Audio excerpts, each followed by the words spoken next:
Chinese robots have taken over the moon. They've been up there for years now, exploring mysterious regions that were previously making new discoveries, and most importantly, they've been collecting samples of rock and dust that have been returned to Earth for study.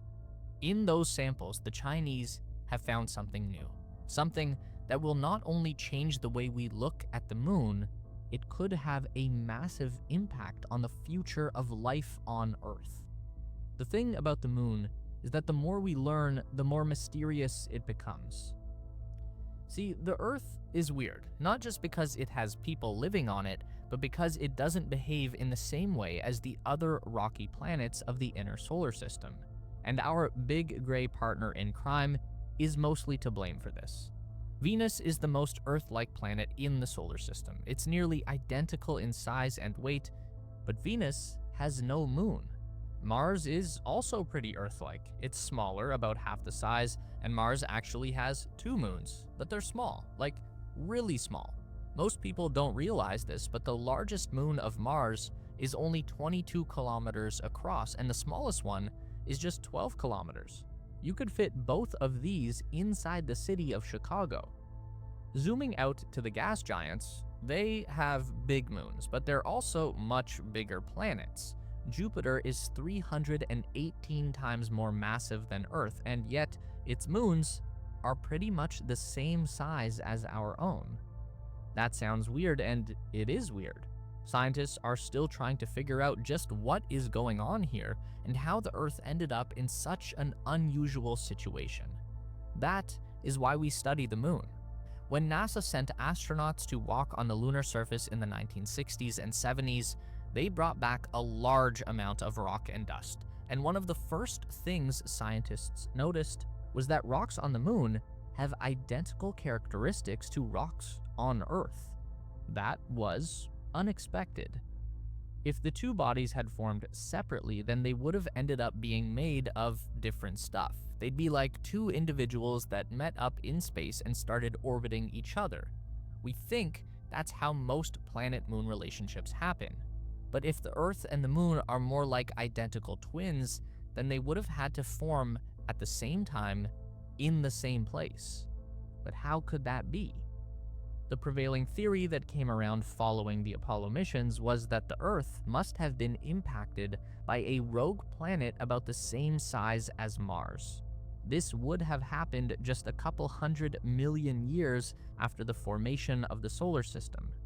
The exact scenario around this collision has been a subject of debate for many decades, but just a couple of years ago, the theory was fed into a powerful supercomputer. It ran millions of simulations until it arrived at an outcome that replicated everything we know about the Earth and the moon. We call this computer rendering the Big Splash. The energy released by the impact liquefied the two planets, and the force of the collision splashed a big chunk of Earth out into space, while the majority of the rogue planet was absorbed into the Earth and sunk down into the core. So the moon was kind of like a mini Earth that broke off and then evolved right alongside the original planet, cooling and solidifying into rocky landscapes. But for all of their similarities, the moon is obviously a much different place than the Earth. Now, everything that we just said is a leading theory, but it's also just a theory. It's not proven, although what it does tell us is that the more we discover about the origins of the moon, the more we will know about how our own planet came to be. And for the past 5 years, it's been the Chinese space agency who have been leading the way in lunar research. They have invested massive amounts of time, energy, and money to reach the surface with robotic explorers and seek out answers to these mysteries. We'll begin on the far side of the moon. This is an area that the Chinese have been particularly interested in. They were the first nation to ever reach the far side, and they've even brought back material that is being studied today. Now, in spite of what Pink Floyd or the Transformers might have told you, this is not the dark side of the moon. It sees plenty of sun. It just never sees the Earth, or the Earth never sees it. So in theory, there should be no real difference between the near side and the far side. But that is not the case. Ironically, it's us who are looking at the dark side because the face of the moon that we know so well is created by these low-lying areas of ancient lava. Yeah, the moon had volcanoes, we'll get to that, but on the far side, there are hardly any of those dark spots. It's mostly just light gray and dotted with hundreds of asteroid impact craters. So we know that there is something different between the side of the moon that faces the Earth and the side that faces away, but what is it?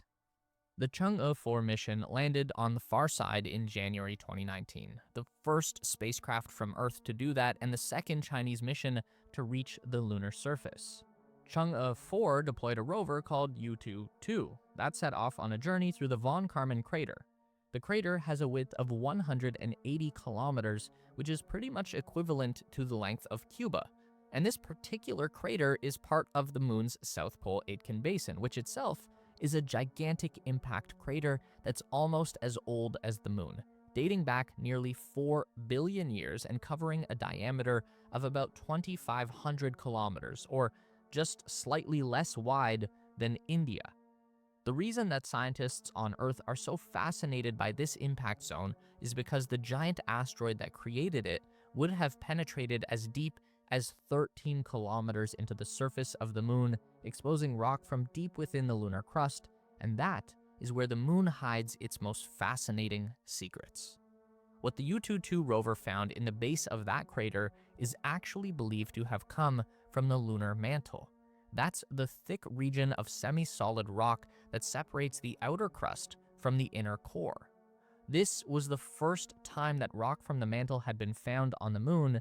It was never present in any of the samples collected by Apollo astronauts. So that was just enough to pique the curiosity of scientists on Earth and leave them wanting more from the far side. Speaking of curiosity, the Yutu-2 rover also saw something very strange on the moon in December 2021. It returned a photograph of something that appeared to be a cube-like structure in the distance, something uniquely unnatural. Could this be the monolith that Stanley Kubrick had predicted in 2001: A Space Odyssey? No, it was just a rock, but for a couple of weeks there, they really had us going. What we saw was a trick of light and shadow, combined with the fact that digital cameras have square pixels, so anything rendered at low resolution is going to look like a square until you get close enough to see its real shape. Anyway, the result here was a return to the lunar far side in 2024 with Chang'e 6. The lander touched down in the South Pole Aitken Basin just like before, only this time the Chinese would be collecting samples and returning them to Earth, the first ever material from the far side that had ever made its way into human hands. What Chinese scientists found was a very different kind of rock than anything that had been collected on the near side. American Apollo astronauts brought back large amounts of lunar rock and dust from the various locations where they touched down around the equator region. So we thought that we had a pretty good idea of what the moon was made of, but turns out we were only getting half the story. Material from the far side is not only lighter in color than the near side, it also has a much different texture. The first impressions from Chinese scientists found that the dust and rock on the far side is thicker and stickier and contained more lumps than previous moon samples. And while there is less volcanic rock on the far side, the samples of lava that the Chinese did find there have turned out to be much younger than expected. The generally accepted theory is that the far side of the moon cooled down much faster than the side that was facing the Earth, because the Earth itself was still incredibly hot and volcanically active in those early years. So what researchers expected to find on the far side would be the oldest volcanic material on the moon, and they did. One fragment of lava found by Chang'e 6 dates back 4.2 billion years, the oldest moon rock discovered so far. But they also found a lot of relatively young volcanic rocks on the far side, with an average age of 2.8 billion years. That's much younger than a lot of the samples collected by Apollo astronauts, which were typically over 3 billion years. So the picture that we're starting to reveal is a moon that was hot and molten for a much longer time than previously believed. And that actually goes against a lot of what the Big Splash theory is trying to tell us, because if the Earth and the moon did form at the same time, and the moon is so much smaller than the Earth, then it should have cooled down and solidified much faster, especially on the far side. But it doesn't look like that's what actually happened. Which brings us back to the near side. Like we said before, most of what we know comes from Apollo astronauts, but their exploration of the moon was very limited in that they could only land safely on the large flat plains at the equator region, which also tend to be the least interesting places when it comes to science and geology. Even with 3 Apollo crews having access to a car on the moon, the combined surface area explored by astronauts across all missions only covers about 25 square kilometers. That's 1/5 the size of Disney World. If some alien had landed here, walked around the Magic Kingdom for a bit, and then pretended like they knew everything about the Earth, that obviously wouldn't make much sense. And this is another area where the Chinese have been making new discoveries that are quickly rewriting everything we think we know about the moon. The Chang'e 5 mission was the first sample return from the lunar surface since the mid-1970s. And since this was an uncrewed landing, the Chinese were able to target a much more geologically interesting feature, the Rumker Dome, a relatively young volcano in the northwest region of the near side. Volcanoes on the moon work a little differently from what you've probably seen on Earth. They don't violently explode up into the sky and leave behind steep, jagged mountains. Instead, a lunar volcano is formed over a thin spot on the surface where lava has been able to escape and slowly leak out over millions of years, creating this extremely wide and flat dome shape. What Chang'e 5 managed to find in the area around the Rumker Dome was the youngest rock sample ever returned at around 2 billion years old, which again is helping scientists to understand that the moon has not been a cold, dead rock for anywhere near as long as previously believed. China is also helping to redefine what the moon is made out of.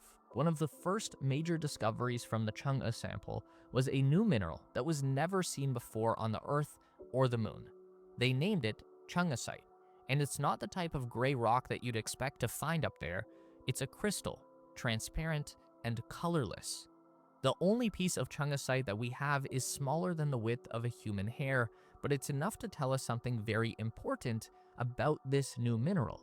It contains a very rare element called helium-3. And the reason we want this stuff is because it has the potential to create unlimited clean energy. Helium-3 has long been considered to be the most valuable resource that the moon has to offer. It comes directly from the sun and is deposited on the lunar surface by solar winds.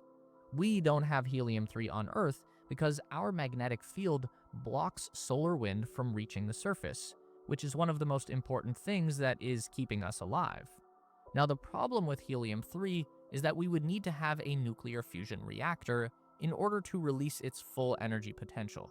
And that doesn't exist right now, but when it does, we can use this element as a nuclear fuel that will generate massive amounts of energy without any of the dangerous radiation or radioactive waste associated with conventional nuclear power. So that's important, but only in the long term. What's more relevant right now is that Chang'e 5 also found water in the lunar soil, and they found it in the most unlikely place, not in the bottom of a shadowy crater, but on the side of a volcano. So that's a pretty good indicator that there is at least some water to be found pretty much everywhere on the moon. This was also the first time that a complete water molecule had been discovered up there. Before that, we'd found hydrogen and oxygen together, but not in the form of H2O. The water was found inside a new mineral called ULM1, which is a hydrated salt, which means that the water molecules are chemically bonded with the mineral. So it's kind of like ice and rock all in one thing. And the significance here is that if water on the moon is not scarce, then people can theoretically set up a base pretty much anywhere. We're not as limited to those shadowy craters as we once thought. And this all feeds into another big reason that China is on the moon right now. Figuring out the history is cool, but planning for the future is almost more important. The Chinese are laying a framework for human habitation on the lunar surface. That's what these robots are really doing. NASA got away with just landing people on the moon and hoping for the best because those guys were only up there for a few days at a time. If you're serious about a moon base, then you have to be serious about studying the moon. And right now, it's China who is leading the way.